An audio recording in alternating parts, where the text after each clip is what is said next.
ಏನಾದರೂ ರುಚಿಯಾಗಿ ಖಾರವಾಗಿ ಜ್ಯೂಸಿಯಾಗಿ ಮಟನ್ ಬಿರಿಯಾನಿ ತಿನ್ನಬೇಕು ಅನಿಸಿದ್ರೆ ಈ ಮಟನ್ ಬಿರಿಯಾನಿನ ಟ್ರೈ ಮಾಡಿ, ಸಖತ್ತಾಗಿರುತ್ತೆ. ಕರೆಕ್ಟಾದ ಅಳತೆಯಲ್ಲಿ ಪರ್ಫೆಕ್ಟಾಗಿ ಬಿರಿಯಾನಿ ಮಾಡಬೇಕು ಅಂದರೆ ವಿಡಿಯೋನ ಎಲ್ಲೂ ಸ್ಕಿಪ್ ಮಾಡ್ದಿರಾ ಪೂರ್ತಿಯಾಗಿ ನೋಡಿ. ಬನ್ನಿ ಈಗ ಮಾಡೋದು ಯಾವ ರೀತಿ ಅಂತ ನೋಡೋಣ. ನಾನಿಲ್ಲಿ 3/4 kg ಮಟನ್ ತೊಗೊಂಡಿದ್ದೀನಿ. ಮಟನ್ ಪೀಸಸ್ ಸ್ವಲ್ಪ ಮೀಡಿಯಮ್ ಸೈಜಲ್ಲಿ ಒಡಿಸ್ಕೊಳ್ಬೇಕು. ಅದೇ ರೀತಿ ಮಟನಲ್ಲಿ ಸ್ವಲ್ಪ ಫ್ಯಾಟ್ ಇರಲಿ, ಆವಾಗ ಬಿರಿಯಾನಿ ರುಚಿ ಕೂಡ ಚೆನ್ನಾಗಿರುತ್ತೆ. ನೆಕ್ಸ್ಟ್ ಈಗ ಅಕ್ಕಿ ನೆನೆಸಿಟ್ಕೊಳ್ಳೋಣ. ನಾನಿಲ್ಲಿ 3 ಕಪ್ ಬುಲೆಟ್ ರೈಸ್ನ ತೊಗೊಂಡಿದ್ದೀನಿ. ನೀವು ಯಾವ ಅಕ್ಕಿ ಬೇಕಾದರೂ ಉಪಯೋಗಿಸ್ಬೋದು. 3 ಕಪ್ ಅಂದರೆ 3/4 kg ಅಕ್ಕಿ. ತುಂಬ ಜನ ಕೇಳ್ತಾ ಇರ್ತೀರಾ ಬುಲೆಟಲ್ಲಿ ಯಾವ ರೈಸ್ ಉಪಯೋಗಿಸೋದು ಅಂತ. ನಾನಿಲ್ಲಿ ಸ್ಟೀಮ್ ರೈಸ್ನ ತೊಗೊಂಡಿರೋದು. ರಾ ರೈಸ್ ತೊಗೊಳಕ್ಕೆ ಹೋಗ್ಬಿಡಿ. ರಾ ರೈಸ್ನ ತೊಗೊಂಡು ಮಾಡಿದ್ರೆ ಅನ್ನ ಉದ್ರುದ್ರಾಗಿರೋದಿಲ್ಲ, ಸಾಫ್ಟ್ ಆಗುತ್ತೆ. ಅಕ್ಕಿನ ನೀಟಾಗಿ ತೊಳೆದು 15 ನಿಮಿಷ ಮುಂಚೆ ನೆನೆಸಿಟ್ಕೊಳ್ಬೇಕು. ಈಗ ಒಂದು ಮಸಾಲೆ ರುಬ್ಕೊಳ್ಳೋದಕ್ಕೆ ಒಂದು ಮಿಕ್ಸರ್ ಜಾರ್ಗೆ 2 ಹಿಡಿ ಕೊತ್ತಂಬರಿ ಸೊಪ್ಪು, 1 ಹಿಡಿ ಪುದೀನ, 7 ರಿಂದ 8 ಮೆಣಸಿನ್ಕಾಯಿ, ಮೀಡಿಯಮ್ ಸೈಜ್ದು 2 ಈರುಳ್ಳಿನ ಸೇರಿಸ್ಕೊಂಡು ಬೇಕಾದಷ್ಟು ನೀರು ಸೇರಿಸಿ ನುಣ್ಣಗೆ ರುಬ್ಕೊಳ್ಳಿ. ಈಗ ಮಟನ್ ಬೇಯಿಸ್ಕೊಳ್ಬೇಕು. ನಾನಿಲ್ಲಿ ಮಟನ್ ಬೇಯಿಸ್ಕೊಳ್ಳೋದಕ್ಕೆ ಮಟನ್ನ ಒಂದು ಪ್ರೆಷರ್ ಕುಕ್ಕರ್ಗೆ ಸೇರಿಸ್ಕೊಂಡಿದ್ದೀನಿ. ನೀವು ಬೇಕಿದ್ರೆ ಪಾತ್ರೆಯಲ್ಲಿ ಕೂಡ ಬೇಯಿಸ್ಕೊಳ್ಬೋದು. ಇದಕ್ಕೇನೆ ರುಚಿಗೆ ತಕ್ಕಷ್ಟು ಉಪ್ಪು, 1/4 ಟೀ ಸ್ಪೂನ್ ಅರಿಶಿನ, 1 ಟೇಬಲ್ ಸ್ಪೂನ್ ಶುಂಠಿ ಬೆಳ್ಳುಳ್ಳಿ ಪೇಸ್ಟ್, ರುಬ್ಬಿಟ್ಕೊಂಡಿರುವಂಥ ಮಸಾಲೆ 2 ಟೇಬಲ್ ಸ್ಪೂನ್, 1 ರಿಂದ 1.5 ಕಪ್ ನೀರು ಸೇರಿಸ್ಬಿಟ್ಟು ಲಿಡ್ನ ಕ್ಲೋಸ್ ಮಾಡಿ ಹೈ ಫ್ಲೇಮಲ್ಲೇ 8 ರಿಂದ 9 ವಿಷಲ್ ಕೂಗಿಸ್ಕೊಳ್ಬೇಕು. ನಾನಿಲ್ಲಿ 8 ವಿಷಲ್ ಕೂಗಿಸ್ಕೊಂಡು ಪ್ರೆಷರ್ ರಿಲೀಸ್ ಆಗಿದ ತಕ್ಷಣ ಲಿಡ್ ಓಪನ್ ಮಾಡ್ಕೊಳ್ತಾ ಇದ್ದೀನಿ. ಮಟನ್ ನೋಡಿ ಈ ರೀತಿ ಸಾಫ್ಟಾಗಿ ಬೆಂದಿರಬೇಕು. ಈಗ ಇದನ್ನು ಸೈಡಿಗೆ ತೆಗೆದಿಟ್ಕೊಂಡು ಬಿರಿಯಾನಿ ಮಾಡೋದಕ್ಕೆ ಗ್ಯಾಸ್ ಸ್ಟವ್ ಮೇಲೆ ಒಂದು ಪಾತ್ರೆನ ಇಟ್ಕೊಂಡಿದ್ದೀನಿ. ತಳ ಮಂದ ಇರುವಂಥ ಪಾತ್ರೆನ ಇಟ್ಕೊಳ್ಳಿ, ಆವಾಗ ತಳ ಹಿಡಿಯಲ್ಲ. ಇದಕ್ಕೇನೆ 7 ರಿಂದ 8 ಟೇಬಲ್ ಸ್ಪೂನ್ ಎಣ್ಣೆ ಸೇರಿಸ್ಕೊಳ್ಬೇಕು. ಮಟನ್ ಬಿರಿಯಾನಿಗೆ ಎಣ್ಣೆ ಸ್ವಲ್ಪ ಕಡಿಮೆ ಉಪಯೋಗಿಸ್ಬೇಕು, ಯಾಕಂದರೆ ನಾವಿಲ್ಲಿ ಮಟನ್ ಫ್ಯಾಟ್ ಕೂಡ ಸೇರಿಸ್ಕೊಳ್ತಾ ಇದ್ದೀವಿ. ಎಣ್ಣೆ ಬಿಸಿಯಾಗಿದ ತಕ್ಷಣ ಚಕ್ಕೆ, ಲವಂಗ, ಏಲಕ್ಕಿನ ಸೇರಿಸ್ಕೊಂಡು ಮೀಡಿಯಮ್ ಸೈಜ್ದು 4 ಈರುಳ್ಳಿನ ಸೇರಿಸ್ಕೊಳ್ತಾ ಇದ್ದೀನಿ. ನಾನಿಲ್ಲಿ ಟೋಟಲ್ ಆಗಿ 6 ಈರುಳ್ಳಿನ ಉಪಯೋಗಿಸಿರೋದು. 2 ಈರುಳ್ಳಿ ರುಬ್ಬೋದಕ್ಕೆ ಸೇರಿಸ್ಕೊಂಡಿದ್ದೀನಿ, 4 ಈರುಳ್ಳಿನ ಫ್ರೈ ಮಾಡ್ಕೊಳ್ಳೋದಕ್ಕೆ ಸೇರಿಸ್ಕೊಂಡಿದ್ದೀನಿ.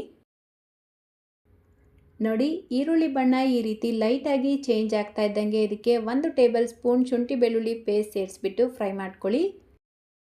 ಶುಂಠಿ ಬೆಳ್ಳುಳ್ಳಿಯಲ್ಲಿ ಇರುವಂಥ ರಾ ಸ್ಮೆಲ್ ಕಂಪ್ಲೀಟಾಗಿ ಹೋಗೋವರೆಗೂ ಮಿಕ್ಸ್ ಮಾಡಿಕೊಂಡು ನಾವು ಮೊದಲೇ ರುಬ್ಬಿಟ್ಕೊಂಡಿರುವಂಥ ಗ್ರೀನ್ ಮಸಾಲೆ ಏನಿದೆ ಅದನ್ನು ಸೇರಿಸ್ಬಿಟ್ಟು ಒಂದು 3 ರಿಂದ 4 ನಿಮಿಷ ಹೈ ಫ್ಲೇಮಲ್ಲೇ ಮಿಕ್ಸ್ ಮಾಡ್ಕೊಳ್ತಾ ಫ್ರೈ ಮಾಡ್ಕೊಳ್ಳಿ.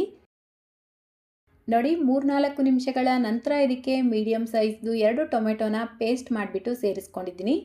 ಈಗ ಮತ್ತೆ ಒಂದು 2 ನಿಮಿಷ ಆದರೂ ಹೈ ಫ್ಲೇಮಲ್ಲೇ ಫ್ರೈ ಮಾಡ್ಕೊಳ್ಳಿ.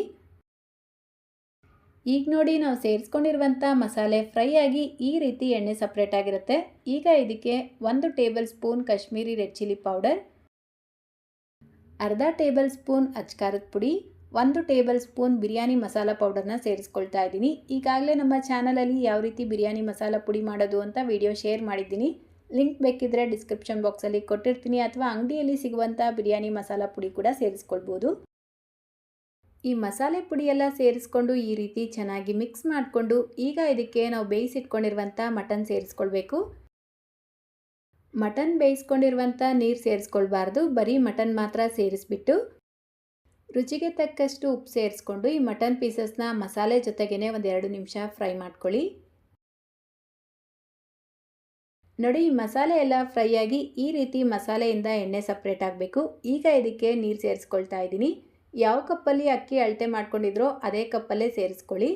ಮೊದಲು ಮಟನ್ ಬೇಯಿಸಿರುವಂಥ ನೀರಿರುತ್ತಲ್ವ, ಅದನ್ನು ಅಳತೆ ಮಾಡಿಬಿಟ್ಟು ಸೇರಿಸ್ಕೊಳ್ಬೇಕು. ನನಗಿಲ್ಲಿ ಮಟನ್ ಬೇಯಿಸ್ಕೊಂಡಿರುವಂಥ ನೀರು 2 ಕಪ್ ಇದೆ. ಇದರ ಜೊತೆಗೇ 3.5 ಕಪ್ ನೀರು ಸೇರಿಸ್ಕೊಳ್ತಾ ಇದ್ದೀನಿ. ಅಂದರೆ ಟೋಟಲ್ ಆಗಿ 5.5 ಕಪ್ ನೀರು ಸೇರಿಸ್ಕೊಂಡಿರೋದು. ನೀರು ಸೇರಿಸ್ಬಿಟ್ಟು ಒಂದು ಸಲ ಟೇಸ್ಟ್ ಚೆಕ್ ಮಾಡಿಕೊಂಡು ಉಪ್ಪು ಅಥವಾ ಖಾರ ಕಡಿಮೆ ಇದ್ದರೆ ಇವಾಗ ನೀವು ಸೇರಿಸ್ಬಿಟ್ಟು ಈ ನೀರು ಕುದಿಯೋಕ್ಕೆ ಸ್ಟಾರ್ಟ್ ಆಗಿದ ತಕ್ಷಣ 15 ನಿಮಿಷ ಮುಂಚೆ ನೆನೆಸಿಟ್ಕೊಂಡಿರುವಂಥ ಅಕ್ಕಿ ಸೇರಿಸ್ಕೊಳ್ಳಿ. ಅಕ್ಕಿ ಸೇರಿಸ್ಬಿಟ್ಟು ನಿಧಾನಕ್ಕೆ ಮಿಕ್ಸ್ ಮಾಡಿಕೊಂಡು ಒಂದು 3 ನಿಮಿಷ ಆದರೂ ಹೈ ಫ್ಲೇಮಲ್ಲಿ ಇದನ್ನು ಕುದಿಯೋದಕ್ಕೆ ಬಿಡಬೇಕು. ಅಂದರೆ ನಾವು ಸೇರಿಸ್ಕೊಂಡಿರುವಂಥ ನೀರಿನ ಪ್ರಮಾಣ ಕಡಿಮೆ ಆಗಬೇಕು, ಅಲ್ಲಿವರೆಗೂ ಕುದಿಸ್ಕೊಳ್ಳಿ. ನೋಡಿ, ಒಂದು 3-4 ನಿಮಿಷಕ್ಕೆ ನಾವು ಸೇರಿಸ್ಕೊಂಡಿರುವಂಥ ಅಕ್ಕಿ ಮೇಲೆ ಬಂದು ನೀರಿನ ಪ್ರಮಾಣ ಕಡಿಮೆ ಆಗಿರುತ್ತೆ. ನಾನು ಈ ಮಟನ್ ಬಿರಿಯಾನಿಗೆ ತುಪ್ಪ ಸೇರಿಸ್ಕೊಳ್ತಾ ಇಲ್ಲ, ನೀವು ಬೇಕಿದ್ದರೆ ಸೇರಿಸ್ಕೊಳ್ಬೋದು. ಈಗ ಈ ರೀತಿ ಒಂದು ತಟ್ಟೆ ಮುಚ್ಚಿಬಿಟ್ಟು ಒಂದು ಕಬ್ಬಿಣದ ತವಾನ ಹೈ ಫ್ಲೇಮಲ್ಲಿ ಬಿಸಿ ಮಾಡಿಕೊಂಡು ಈ ಬಿರಿಯಾನಿ ಪಾತ್ರೆನ ತವಾ ಮೇಲ್ಗಡೆ ಇಟ್ಟು ಲೋ ಫ್ಲೇಮ್ನಲ್ಲೇ 15 ನಿಮಿಷ ದಮ್ ಆಗೋದಕ್ಕೆ ಬಿಡಬೇಕು. 15 ನಿಮಿಷ ಅಂದರೆ 10 ನಿಮಿಷ ಆದಮೇಲೆ ಗ್ಯಾಸ್ ಫ್ಲೇಮ್ನ ಆಫ್ ಮಾಡಿಕೊಂಡು 5 ನಿಮಿಷ ರೆಸ್ಟ್ ಮಾಡೋದಕ್ಕೆ ಬಿಟ್ಟು ನಂತರ ನೀವು ಲಿಡ್ ಓಪನ್ ಮಾಡ್ಕೊಳ್ಬೇಕು. ಆವಾಗಲೇ ಬಿರಿಯಾನಿ ಉದುರುದ್ರಾಗಿ ತುಂಬಾ ಚೆನ್ನಾಗಾಗಿರುತ್ತೆ. ಬಿಸಿ ಇರೋವಾಗಲೇ ತುಂಬ ಜಾಸ್ತಿ ಇದನ್ನು ಮಿಕ್ಸ್ ಮಾಡೋಕ್ಕೆ ಹೋಗಬೇಡಿ. ಸ್ವಲ್ಪ ತಣ್ಣಗಾದ್ಮೇಲೆ ಮಿಕ್ಸ್ ಮಾಡಿಕೊಂಡ್ರೆ ಅನ್ನನೂ ಉದುರುದ್ರಾಗಿರುತ್ತೆ, ತಿನ್ನೋದಕ್ಕೂ ಚೆನ್ನಾಗಿರುತ್ತೆ. ಸೊ ಅಷ್ಟೇ, ಈಗ ಸಖತ್ ಜ್ಯೂಸಿ ಆ್ಯಂಡ್ ಟೇಸ್ಟಿಯಾಗಿರುವಂಥ ಮಟನ್ ಬಿರಿಯಾನಿ ರೆಡಿಯಾಗಿದೆ. ಒಂದ್ಸಲ ಈ ಮೆಥಡಲ್ಲಿ ಮಟನ್ ಬಿರಿಯಾನಿನ ಟ್ರೈ ಮಾಡಿ, ಚೆನ್ನಾಗಿ ಬರುತ್ತೆ. ರೆಸಿಪಿ ಇಷ್ಟ ಆಗಿದ್ರೆ ಲೈಕ್, ಶೇರ್, ಕಾಮೆಂಟ್ ಮಾಡೋದನ್ನು ಮರಿಬೇಡಿ. ಚಾನಲ್ನ ಹೊಸದಾಗಿ ನೋಡ್ತಾ ಇದ್ದರೆ ಸಬ್ಸ್ಕ್ರೈಬ್ ಮಾಡ್ಕೊಳ್ಳಿ. ಇದೇ ರೀತಿ ಮತ್ತೊಂದು ರೆಸಿಪಿಯೊಂದಿಗೆ ಮತ್ತೆ ಸಿಗೋಣ. Thank you.